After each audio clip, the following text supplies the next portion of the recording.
Assalamualaikum warahmatullahi wabarakatuh. Ini teman-teman ya, ada satu fatwa dari ulama Salafi Wahabi yang bernama Shaleh Fauzan Al-Fauzan. Jadi dia ini termasuk ulama petinggi Wahabi juga. Jadi dia mengatakan dalam kitabnya yang berjudul Al-Hathu ala Mukhalafatil Kuffar, dia mengatakan di antara bentuk mengekor kepada orang-orang kafir atau orang kufar dalam mengadakan perayaan-perayaan yang mengandung syirik dan bid'ah adalah seperti perayaan Maulid Nabi di hari kelahiran Rasulullah. Demikian juga perayaan di hari-hari kelahiran para tokoh dan pemimpin. Terkadang perayaan ini dinamakan dengan hari perayaan atau kadang dengan pekan raya. Contohnya seperti perayaan hari kemerdekaan.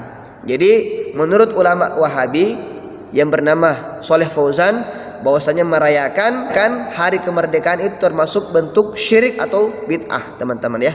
Ini bahaya sekali. Maka dalam video kali ini kita akan membahas sedikit bagaimana hukum tentang perayaan hari kemerdekaan Republik Indonesia menurut para ulama-ulama kita.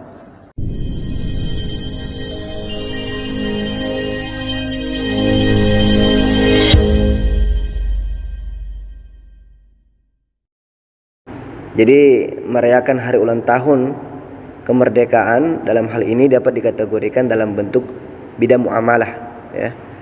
Sehingga pada dasarnya ia diperbolehkan asalkan di dalam media yang digunakan untuk merayakan tidak ada yang melanggar syariat atau aturan agama dan norma sosial. Karena Nabi SAW bersabda, hadis riwayat Abu Daud, an Anasin qol qadima Rasulullah SAW al-Madinata walahum yawman yal'abuna fihima faqal ma hadana al-yawman qalu kunna nal'abu fihima fil jahiliyah faqala Rasulullah sallallahu alaihi wasallam inna Allah qad abada lakum khairan minhuma yawmal adha wa yawmal fitr. Jadi dari Anas radhiyallahu anhu ia berkata, pada masa Rasulullah sallallahu alaihi wasallam baru hijrah ke Madinah, warga Madinah memiliki dua hari raya yang biasanya di hari itu mereka bersenang-senang. Rasulullah SAW kemudian bertanya, perayaan apakah yang dirayakan dalam dua hari ini? Warga Madinah menjawab, pada dua hari raya ini dahulu di masa jahiliyah kami biasa merayakan dengan bersenang-senang dan sukaria. Maka Rasulullah SAW bersabda, sungguh Allah telah mengganti hari raya kalian dengan yang lebih baik, yaitu Idul Adha dan Idul Fitri. Hadis riwayat Abu Daud. Maka dalam memahami hadis ini, para ulama berpendapat bahwa larangan Nabi untuk membuat perayaan hari raya pada hari tertentu berlaku pada perayaan-perayaan yang terkait atau diyakini sebagai ibadah. Apabila perayaan tersebut tidak terkait dengan ibadah, maka ulama memandang itu sebagai bagian dari muamalah, sehingga hukum asalnya adalah boleh. Jadi hukum asal muamalah itu boleh selagi tidak bertentangan dengan ajaran agama atau syariat. Jadi dalam kaidah fikih disebutkan al-aslu fil muamalah al-ibahah fala yuhdharu minha illa ma haramahullah. Jadi hukum asal dalam masalah bermuamalah itu boleh ya, mubah.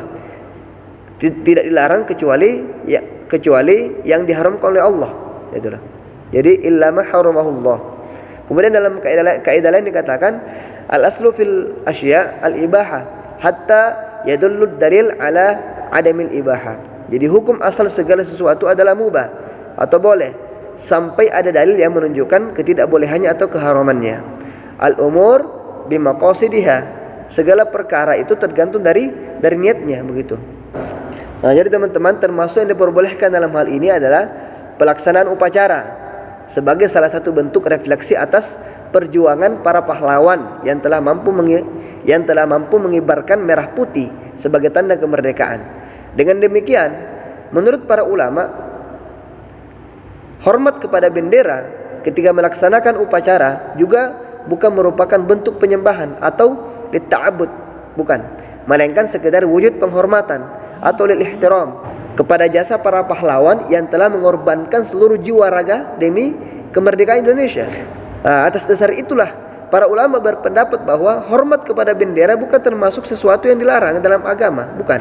Namun demikian, yang perlu diperhatikan terkait upacara-upacara bendera dalam rangka merayakan kemerdekaan atau dalam upacara-upacara lain secara umum, antara lain adalah pakaian. Ya, pakaian yang dikenakan para petugas upacara seperti paskibra atau pasukan pengibar bendera. Para paskibra itu harus hendaknya memakai busana yang sopan atau menutup aurat.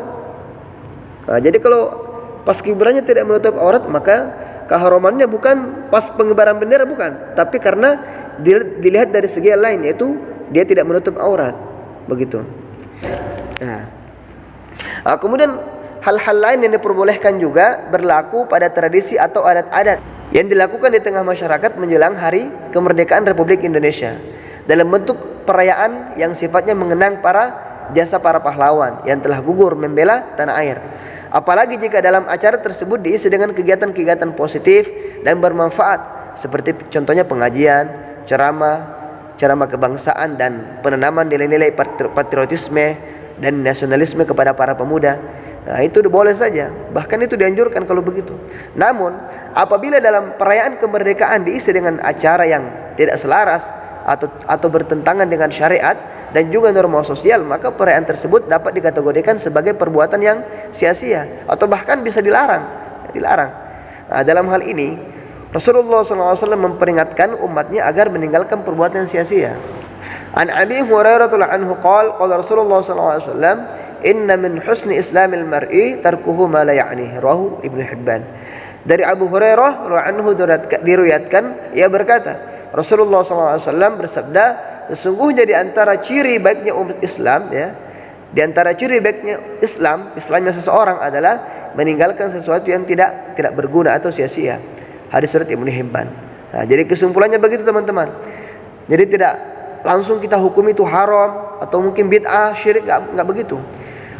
Para ulama Ahlus Sunnah memandang itu boleh-boleh saja, karena itu dikategorikan dalam hal muamalah, bukan ibadah. Asalkan tidak melanggar syariat, seperti tadi ada yang membuka aurat atau ada ikhtilat antara laki-laki dan perempuan, itu tidak boleh.